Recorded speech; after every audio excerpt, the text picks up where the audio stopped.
আরে তো সব কিছু মনে করেন ওকে মানে রেডি। মাংস ধোয়া হলি নাকি মা? হ্যাঁ ধুছি। সব ধোয়া রাখা আছে। আর তো পেঁয়াজগুলো কষা হচ্ছে,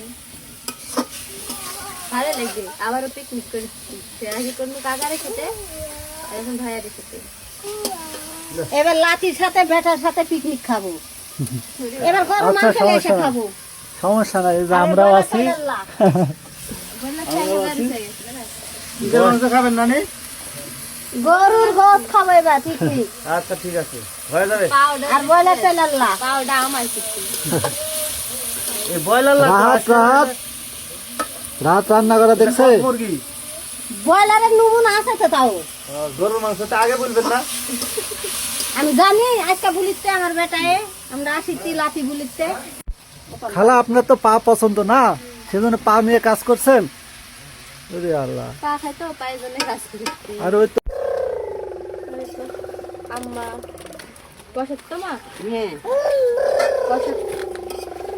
মাংসটা লাগাই লাগাই ছুটু করে নিয়ে তারপরে কষানি দিব, দিয়ে কষালে হয়ে গেলে তারপরে জল দিব।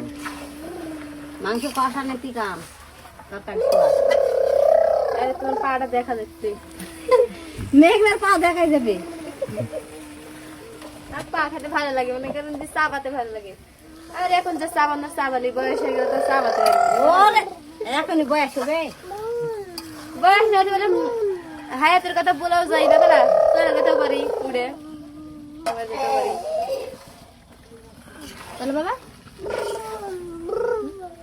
দেখা হইলে রং কিনলে কালারটা সেই আসছিল। আমি খালি দেখছি, আমি অনেক দিন থেকে রান্ধিনি, তাই ভাবি মামা রান্ধার আমি ভাবি। সোজা কর, আমি রাঁধতে পারবো?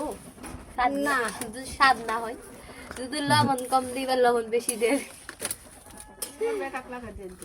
ও মা হ্যাঁ তো রাহাত আছে রান্তি। রাহাত শোনা বেটা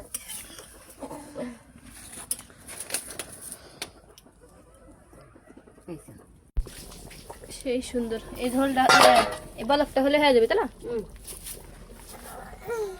আর হাত দেখেন তো ভাত চড়া যায় নাকি এখন।